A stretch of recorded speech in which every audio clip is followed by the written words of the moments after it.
First of all, thanks for being here. And I wish to thank also the organizers of the workshop to invite me. It's a little bit after all the presentations about rust and resistant genes. It's a completely different topic, but I hope you can enjoy it.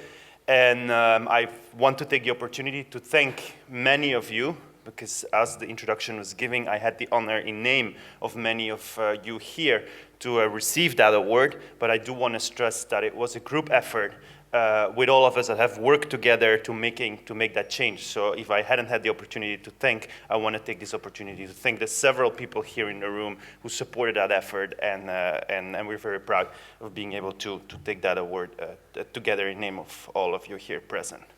So my presentation has a title, Innovation for Sustainable Farming Practices, Turning the Potential into Yield, Income, and Reduced Risks.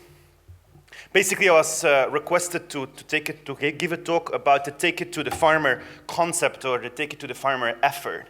And it was named after some of the legendary words Dr. Borlaug gave us when we presented to him a sensor that can measure how green the plant is and so how much nitrogen you have to apply. And Jeannie knows that there is a romantic version about that story where he basically said, well, what are you doing here? Please take it to the farmer. The reality was that he became somewhat cranky, somewhat angry, and basically wanted to throw us out of the house, saying, don't sit here with this old man, take it to the farmer. But I have to admit that the take it to the farmer, it sounds good in English, but it may not really represent what we want to do. What we actually want to do is to innovate together with the farmer. What we actually want to do is to equip the farmer so he has the potential to change the rest of the value chain. What we want to do is to make sure that the farmer can influence our research agenda, our research topics, and basically integrate research with impact on the field and the other way around. So basically make the farmer a little bit more scientist and the scientist a little bit more farmer, in order to obtain high and more stable yields with an increased income, and that despite climate change and without increasing the agricultural footprint, or maybe on the contrary, to provide environmental services. So as an example of this effort, I'm going to talk about the example that was operated within Mexico. In order to do that, this is the map of Mexico. We divided Mexico in 12 agroecological areas. Dr. Borlaug already understood very soon that Mexico is the perfect laboratory where you can actually try different things on a very condensed area, but with very distinct agroecological realities, but also socioeconomic realities. So if we ever want to understand at a process level, this is an ideal setup. So basically, you took a transact from the north to the south. In the north of Mexico, you have irrigated agriculture, highly influenced by the Green Revolution, with mechanized farmers that have good access to market. In the center of Mexico, you have a mix, smallholder farmers and medium farmers with good yield potential, but not necessarily connected to the market. And in the south, it's more smallholder farmers comparable to Africa, South Asia, where farmers are working on a self-sufficient basis and have no connection to the market. And so within that, we set up a system that we call innovation hubs. And how do these hubs work is a little bit represented here. So on the one hand, you have the calibration of the technologies. Right seed, right varieties, machinery, sensors, it all comes out of an R&D process. But once we have those elements of the R&D process, we need to put it together in a working system. And I don't see Hans Braun here yet, but he would express it as, you can generate the best BMW you want. If you're going to drive it on a gravel road, it's not going to work. It's exactly the same for the breeders. You can develop the best seed or the best variety you want. If you're going to put it in a not working agronomic system, it's never going to get the potential out of it. But you can say, now I have a perfect BMW and I have a nicely paved road. If you give that BMW on the nicely paved road to a 6-year-old kid who doesn't know how to drive a car, he's still going to crash it into the first tree he can find, or she can find. So you need good seed, good agronomy system, but also the capacity of the value chain, the capacity of the different actors, the capacity of the farmer to get the potential out of what we're giving. what we are constructing. So we have those technologies, we need to put them together into a working system. And so we set up in each of those agroecologies what we call that innovation network, and it has several physical elements to it. And the first physical element is a platform.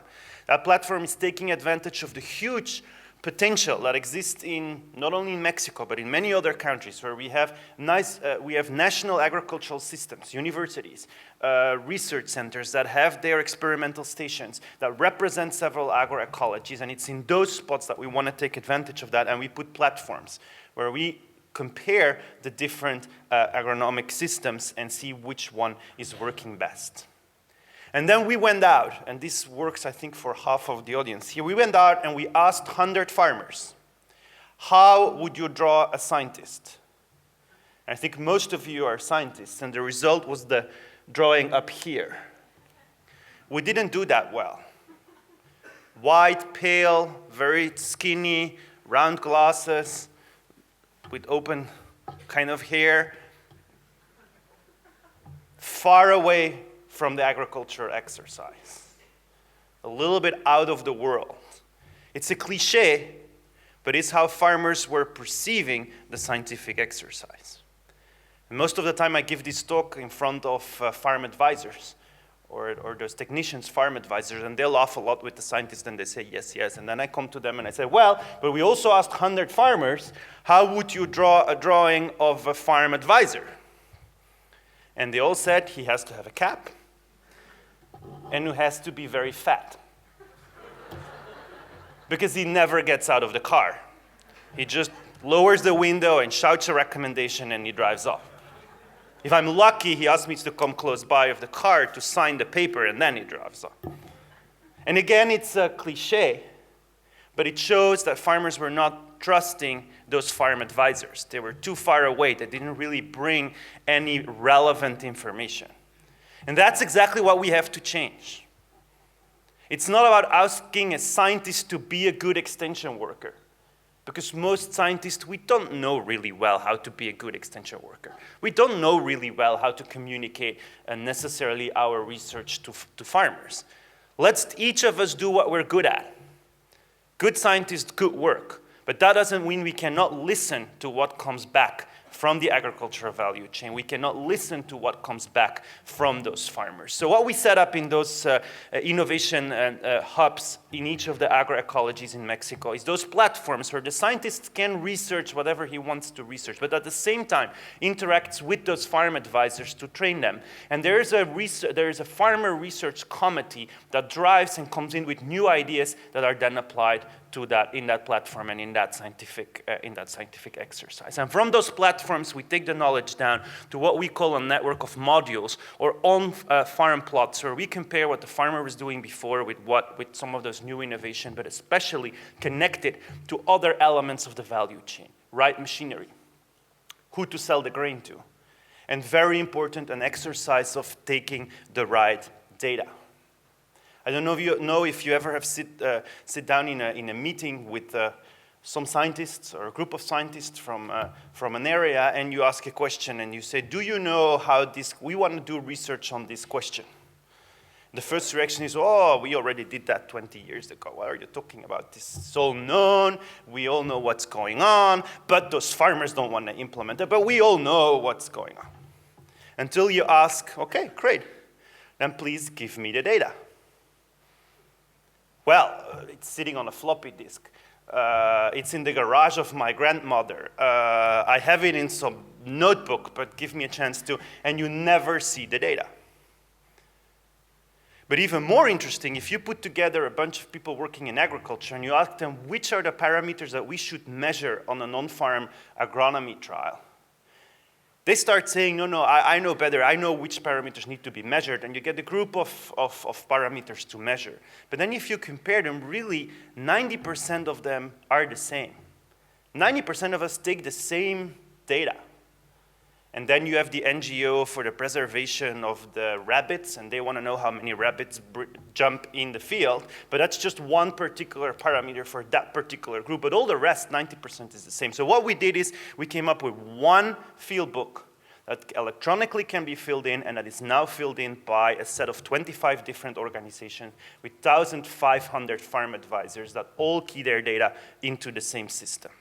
And yes, when they log in, they get the logo of their organization and they get the parameters relevant for them, but it all goes into one big database. And from that on-farm plot, we go to obviously what we call extension areas, so areas where farmers to farmer implement the technologies. And what we really want are impact areas, which are areas that pop up using the technology, modifying the intervention, without us knowing who was the guy or the girl that came with that knowledge towards that intervention point. This is a bit confusing too. Okay, so we have a network of collaborative research platforms, as I told, and I want to give you a sample of results of those platforms.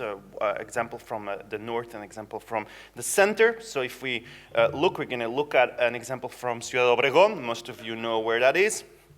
Arid, irrigated, wheat-based systems, high input, and then we're going to compare that with what comes back from the platforms in the center of Mexico, El Batan area, highland area, comparable a little bit to the highlands in Ethiopia, semi-arid, maize, and small grain, low input systems.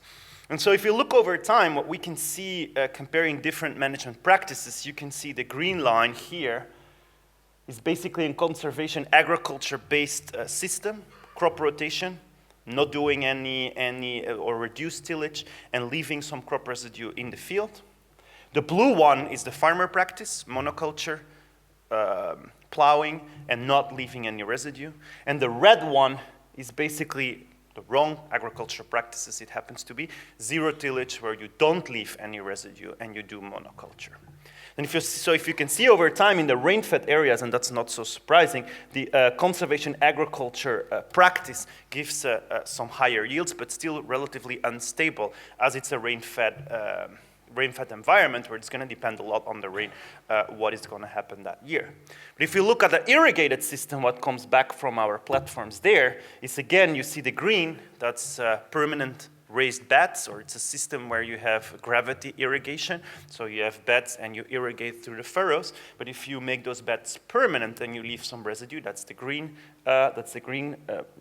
chart. And then the blue one is what farmers would do, conventionally tilled. And then the red one is permanent beds where you burn. So if you look at the first 5 years of results, it's not really a big difference, because a lot of the limiting factors are taken away by irrigation, and water is not a limiting factor. It is full irrigation. We give as much water as needed. But then as soon as you get into year 6, you can see that the system where you burn the residue is basically coming down. And this is a comparison, just visual. Left side, conservation ag. Right side, zero tillage, where you take away all the residue. So again, referring to that BMW if you don't put it on a nicely paved road. Now this graph is also quite interesting. And I don't know if you have seen this graph already during this conference. If not, it will definitely be repeated in the next conference next week. But this is a graph where you basically can see for the Yaqui Valley, the north of Mexico, you can see the temperature, the average minimum temperature from January to April. And these are the wheat yields of different varieties. And you can see over time, and then we put different years and different varieties. And you can see over time that there's this wonderful variety called Sirno that basically is yielding more even in years where we had very high January to April minimum temperatures as compared to a good year where there's low minimum temperatures. So you see that the minimum temperature from January to April has a huge impact on the yield, but you can also see that in general this one variety basically moved up and moved the curve up. So as a breeder, there's two things you can conclude from this. One, congratulate yourself because there is Sirno, which makes a huge jump independent of what, if it's a good year, a medium year, or a bad year. So congratulations. You can also go to the other end and say, well, I have to freak out because there's only one variety called Sirno that does that. So if all the farmers are going to put that variety, we're very soon going to lose several good characteristics of that variety, and biologically it's possible to make that jump. But from a farmer perspective, this graph tells you something completely different. It actually tells you that a farmer has to calibrate his farming practice and his return on investment, his costs of production, at the level at least of the 5.3 tons per hectare. But the farmer in the Yaqui Valley is actually calibrating his costs of production up to a yield of 6.5. So basically, why? Because he's used to these yields, and with the past knowledge, he's trying to set up his system towards the future. But we know that this one is going to be more common than the past ones. So we have to make sure that that farmer, together with that variety, has the right information so that he can set up his farming system in such a way that the return on investment, independent of what the climate is going to do, still gives him a minimum income so that he can manage the risk related to the exercise. But also the management system is going to be very important. That graph was only showing you the yields on a conventional system. And this is a very fancy, complicated graph. If you want more details, I have to refer to the publication. But basically what it does is 10 years of data, comparing different management systems and looking at which of those systems is more influenced by the different parameters of climate. So the closest you are to the middle of the graph, the less influenced the practices over those 10 years by those climatic parameters. And somebody here is nodding yes, so that's comforting. So as you can see, the PBK, which is the permanent beds where you leave the residue, or the conservation agriculture practice, leaving the same variety in all of the practices and over time, is the one closest by the middle of that graph. So it's the one less influenced by climatic parameters. And the one most influenced by it is the PBB, which is the permanent beds where you burn, which confirms again what we saw also in the previous graph. And somewhere in the middle, not doing all that good, is the conventional practice that farmers are doing today. So again, if we look at it from a farmer risk perspective, that same variety put in a different agronomic context is giving a very different result. And these are unique graphs that we can start making now for other agroecologies using that platform, that database with over 1,500 farm advisors keying in those data. It's a wealth of data that is now coming out and where we can do those kind of exercise. But also very important from the field, from the farmer's field, we got a feedback saying, okay, we can do conservation agriculture, but we're seeing a problem. And one of those problems is there's two ways you can do permanent beds or farmers manage their field. And one is called wet planting and the other one is called dry planting.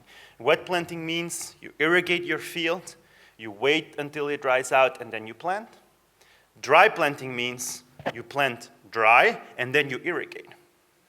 So we got feedback back and it shows in our trials in the platform, we use wet planting. But farmers actually have more flexibility if they do dry planting. Because if it rains during the period where you have applied your water, your planting date is not moving. Is that somehow clear? You apply the water, you have to wait until it's dry. So if it all of a sudden rains in the middle, then your planting date shifts. While dry planting is way more flexible. Dry planting gives you the disadvantage of not having good weed control, but the farmer takes and gives. So what we were seeing is that actually with conservation agriculture, which are those the black lines here, actually at the beginning of the planting or the beginning of the period of the crop, we saw a slower growth of the weed at the beginning of the period. So the emergence up to tillering was a slower filling, less green. These are NDVI curves. And then later on, if you manage the plot well, then it catches up. So our first idea was, well, we need to breed for conservation agriculture systems. Kind of a complex discussion, and we can give a separate talk about what came out of that kind of hypothesis. But more interestingly is together with a group of farmers, we started to do an experiment where you can see here, same planting date, same varieties. The only difference is the left side is without solarization, permanent beds where we did not solarize in the summer, so kind of sterilized the soil naturally. And the right side is with solarization. This is wet planting, and then we did 4 seed treatments. No treatment, TMX treatment, and difeconazole plus mefanoxol, and then a combination of 3 different treatments. And so if you can see, Wet planting, not really any difference. With or without solarization, with or without seed treatment. But dry planting is the picture here. Without solarizing, and with those two seed treatments, you can immediately see the effect on the emergence of the crop. I don't know who's wanting to do the presentation together with me, but okay. So you can see a clear impact of dry planting under permanent beds, especially where you don't solarize. And with the solarization, you can see the effect is a little bit less. But that's information that came back from the farmers. That happened when we wanted to go massive with this technology, and it does show you that there's something biological going on. And here is exactly the same effect, but with graphs, so you don't have to believe my pictures, because you know pictures, you can Photoshop them, and you just take them at the right moment, and they give a certain message. But here is the impact of the yield at the end of the year, and we see exactly the same. So we're trying to understand today what is really going on. And can we breed for that? Or is it about seed treatment? Or what is it that we should do? But especially important, this is the feedback loop from this system set up in that agroecological environment, and farmers bringing back that information and us adjusting our research activity. And this is how a researcher represents the system. Then we went to Chiapas and we asked the farmers, how would you represent the system? And it looks way more messy, it looks way more complicated, and this is probably closer to the reality. We asked exactly the same in Oaxaca, and they made these kind of drawings where they basically, our nicely set up system became more complex. So in the end, you go from a research, we researched the model per se, and I have an invitation for Ronnie. I think you should do research on what happened in the Borlaug Global Rust Initiative as an experiment per se. I mean, look at this room. There's a whole complex setup of different people, different institutions, just that per se is just a sociological experiment and a research in action experiment. So some anthropologists and some researcher on research should come in and look at this 5-year experiment because it's a unique setup. And we did exactly the same looking at our setups in the innovation networks, and we started as thinking about it as a transfer of technology model. Very technology focused, very focused on conservation agriculture, very focused on the hub as a structure, and somewhat linear. But when you put it out there, what happens bringing enough actors around the table, it becomes more a brokering network. It's actor-focused today. It's about sustainable intensification, and a hub is not a structure, but a network around the structure, and especially it has to be very dynamic. We inject elements like smart mechanization. How can we improve smartly the mechanization of smallholder farmers? Looking at sensors to measure how much nitrogen to apply. And a very interesting story is the story about post-harvest. As an agronomist, and for myself, this is actually quite an embarrassing story, although it's a success story. After the second year of the project, I went to Chiapas, and I asked the farmer, and I said, with who we worked, and we doubled his yield. And I asked the farmer, well, I was going all full of energy, going to talk to the farmer, and I said, you have to be happy, we doubled your yield. And he said, happy? How can you say I'm happy? You almost ended my marriage. And I was, what does the maize crop has to do with your marriage? I didn't see it. He said, well, but we harvest our crop for self-consumption. And we started keeping our maize right outside of the house, but it got, over time, the maize got moved to more protected places because it gets attacked by insects, by animals, by rodents, etc., etc. So today, the grain in Chiapas is kept at the most sacred place of the house, which is basically the bedroom, because it's the only place that is really completely sealed off of the rest. And you can imagine if you double the yield of a farmer, and he has to put all of that in the bedroom, that does give some issues with his wife. Because there's only room for one to sleep if you fill it up. So that's when we learned that it was not about increasing the yield. It was about, first intervention was how can I go to good post-harvest technologies? And you're going to say now, like my little brother would say, yeah, duh. Didn't you know that from before? Well, actually, we should have, but we didn't. It's again information that came back. And today we can be very proud that we give capacity building to local blacksmiths to make simple post-harvest technologies. And I'm very proud of Ines. She's a woman farmer, and her husband had a blacksmith workshop. And we invited the husband, and the husband said, I'm not going to go to a training. I have my business, and why do I want to make my life more complicated? I mean, it's going well. And so the wife said, well, if you're not going, I'm going to go because you have this nice workshop and I can use it when you're not working, and you're not working all that hard anyway. So when you're not working, I can use the workshop and do a different technology. So she came, we trained her, and she went back and she started selling those technologies. And today she's a trainer, and she trains other blacksmiths to also make the same technology. It's the lady here on the picture. But she has two conditions. First of all, she only trains women. And second of all, if you go to one of her workshops, she has a big map of Mexico on the table, and she asks every participant to put a dot where the workshop is located. And if the workshop is too close to her own workshop, she doesn't train that woman or that lady. She asks her kindly to go back, and she says, you don't have to worry about anything. You can simply buy my solutions in my workshop. It's pretty close to where you live. Today we are tracking everything we're doing online, so you can go online and there is an online system where you can click and you can find the information of any module, any extension area, any impact area tracked online with the information what happened there, and it's obviously that database that we want to mine more and more for all different kinds of information. Today we have 35,000 plots tracked in this system. And this is how the whole system looks like in the country. So every dot is an intervention point. So as you can see, I think we did pretty well. We tried to do the research for innovation and impact, smart mechanization, communication for development and innovation, network analysis. We look at how is the network evolving in each of those areas and how can we further improve it. The results are that the income of the producers of maize in the rain-fed areas increased between 9 and 31%, and for wheat up to 25% participating in Masagro. We talk about 440,000 hectares now after 5 years of technologies implemented, and 1 million hectares of indirect influence.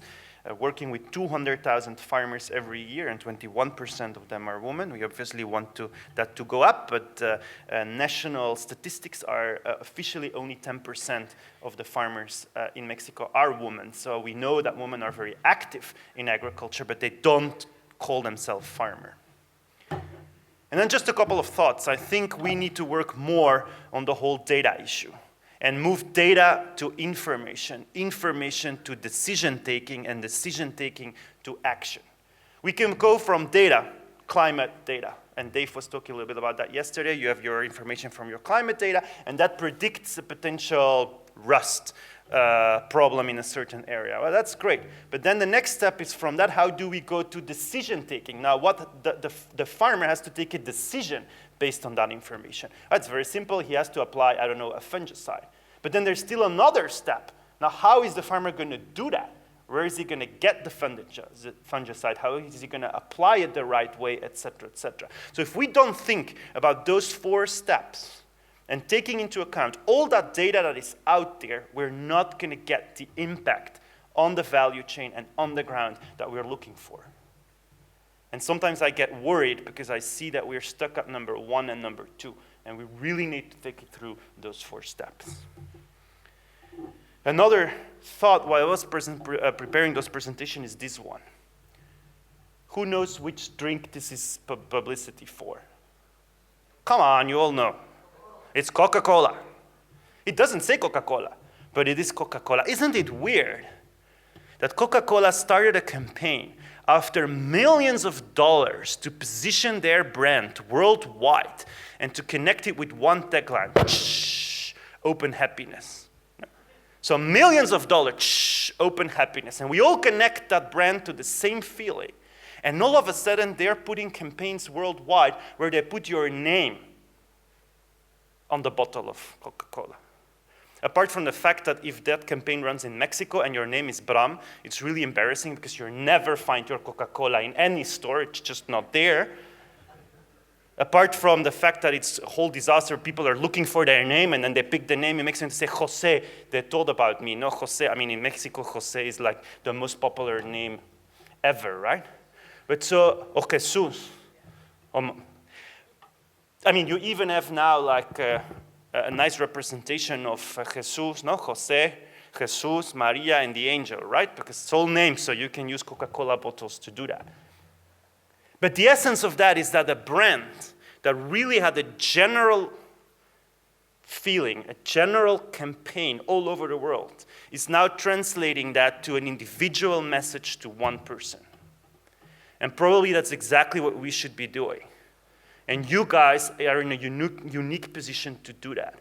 Understand at the general level all the information related to Rust.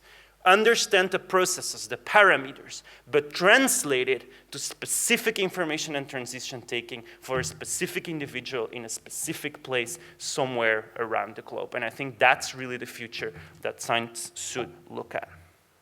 And for that, we have to integrate through knowledge systems for sustainability all the information and data layers that are out there. It's the only way to do it. We need to really bring them all together. There's huge databases that we can integrate. And we are not going to do it as one institution. It has to be a setup, a collection of different institutions so we can really bring those layers together and we can really get something through modeling, through learning systems, to decision taking. And yes, involve not the public decision taking, the public policies, not as a last step, but they're part. They generate thousands of data in that environment that should influence our scientific exercise. So with that, I just wish to finalize my talk. I know it was more putting some ideas out there. I wanted to show an example of how we have been working in Mexico, and happy that we can now expand that same philosophy to South Africa, to South Asia, to Central America. But in the end, it's responding this one question that I was asked a couple of months ago, almost a year now. How are we going to respond to the greatest challenge in human history? How can we feed 1 billion people by 2050? And I'm convinced that we need 3 things: innovation, intensification, but very important, inspiration and passion. Thank you very much.